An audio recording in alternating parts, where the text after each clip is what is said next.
Hello, friend. This is Ryan Hicks of TalkToProphet.com, and today I want to talk to you about using the law of attraction to live a holy life. You know, one of the reasons I talk about finances and success a lot is because the vast majority of people's day is spent working and doing things to earn money. And for most people, it's not stuff they want to do. So they're unhappy. They're not living life to the fullest. They're not living that abundant life that Jesus came to give them.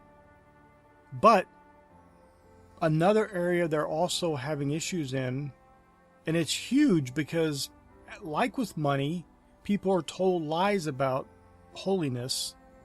They're either told that these certain rules over here that these people have came up with, that's holiness. You know, for women, it could be how long your skirt is. It has to be a certain length. And if your dress is too short, then that's not holiness, as if there's a certain degree. When common human understanding can recognize modesty and immodesty. Whether the dress is 2 inches from the feet or 3 inches from the feet is not talking about holiness or even modesty. And that is so often what people get into. Because they don't deal with the real issues of sin, they focus on these little trivialities that they think if they do all these things and look the part, and for many of these people it's looking miserable, and with money it's being broke, as if you're somehow learning some lesson or suffering through life, not having the life you want, that somehow you're learning some lessons to prepare you for eternity, and of course that's not the case. The new birth prepares you for eternity, and it prepares you to live a holy life. But too often people are immediately talked out of it. And unfortunately, they reinforce it by daily telling themselves lies about holiness. This is the most common one, and it's throughout all kinds of theological babblings about, well, you know, you're going to sin every day in thought, word, or deed. But people have turned that, even as bad as that is, they've turned to something even worse, a positive confession that you will, not just that you may, but now they're saying, well, you know, you have to sin every day in thought, word, or deed. And they literally believe that there's no chance for them to stop sinning in this life, even though the scripture, it talks about apostates as being the ones who cannot cease from sin. And Jesus promised and said, if the Son shall make you free, you shall be free indeed. And people quote that verse over and over and over again, and they ignore the context. Go read it in John chapter 8. The freedom he's talking about, the freedom and what these people are being set free from was sin. He said, if you're a servant of sin, but he says, if the Son shall make you free, you shall be free indeed. And so I want to help you to use the law of attraction, positive affirmations, decreeing a thing and seeing it be established unto you, to live that holy life that you are deciding to live. Now, churches, professing Christians, people all over the place will tell you every day, get a sin every day in thought, word, or deed. They'll make all kinds of excuses. They'll pat people on the back for sinning, act like everything's all right, it's all good, everything's fine. But you're going to have to be the one to rise above all that. First thing, just recognize, if everyone's telling you that something is normal and natural and just the way it is, that's probably not the way you want to go through life. Because the average person is doing average things, getting average results. And if you're anybody who wants to become the greatest you possibly can be, the most honoring to God, living the most glorious life you can, you're going to have to escape the mediocrity trap that most people fall in line with.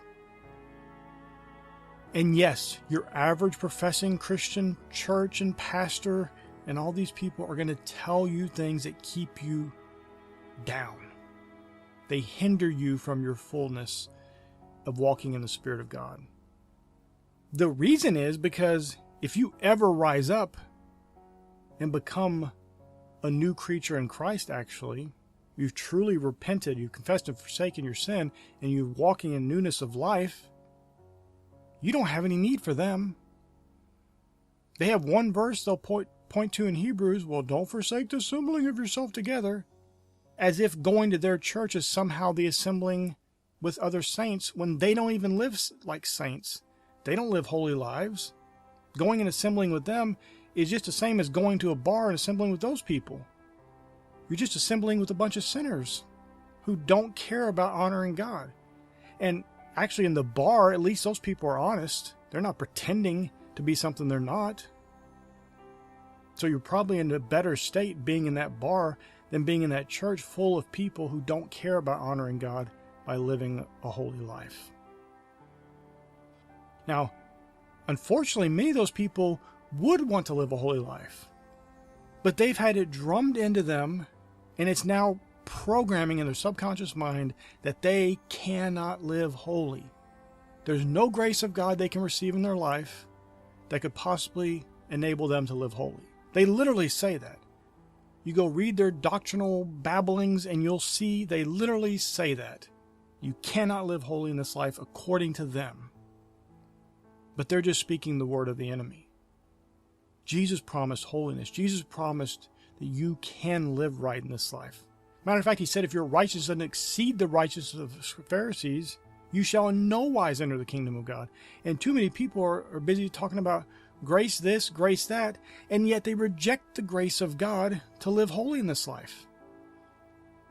And the scripture says that the grace of God which bringeth salvation hath appeared to all men, teaching them that denying ungodliness and worldly lust, we must live soberly, righteously, and godly in this present world.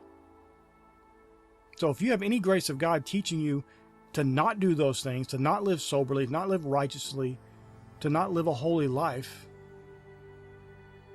then you do not have the grace of God. And tragically, that is what a lot of churches are bringing to people. A graceless gospel, a gospel that doesn't promise health, a gospel that doesn't promise wealth, a gospel that doesn't promise holiness, a gospel that promises nothing except sometime in the future you'll walk on streets of gold. But in this life, you're going to live like a devil, you're going to have miserable life and suffer and be pathetic. And mediocrity is the very best you can hope for. If you actually strive to do anything of any accomplishment and be taught by God and taught to profit and get the power to get wealth from God, then you're somehow doing something wrong, and then you're loving money and all this babbling that people like to talk about. I want to encourage you today is to, let's go to that verse in John chapter 8.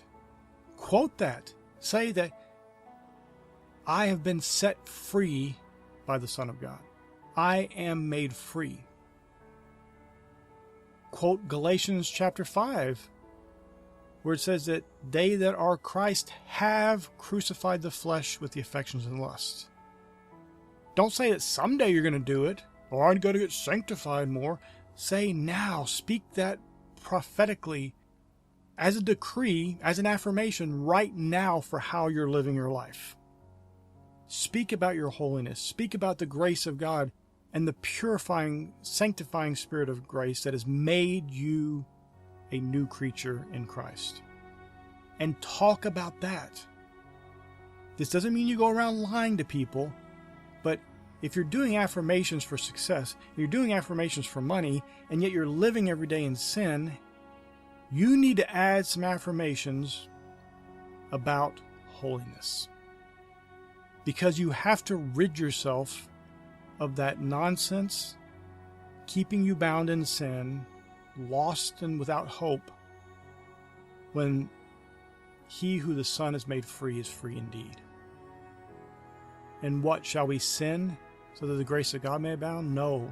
No, no, no, no, no. The grace of God gives you great power in this life to live holy. This is not about following man's creeds and laws and all their little ideas about what's holy and what's not. This is from a pure heart where you're walking in love. You're loving your fellow person as yourself. And you love God above all. You do that, you will live holy. You'll be free from sin. You won't be like those that the scripture talks about who cannot cease from sin. You'll be like those the scripture talks about who are walking in the light as he is in the light. Those who are Christian, who are like Christ. And my friend, that's a promise for you. That's not something you have to grow into, or someday when you go into eternity, you get rid of your flesh, then you can somehow live holy. You can do it right now by the grace of God. And if you use the law of attraction and you speak forth those words and you believe those words and have faith, you'll have whatsoever you say, including personal holiness, walking in the goodness, grace, and love of God. My friend, I pray this is a blessing for you. May God bless you richly.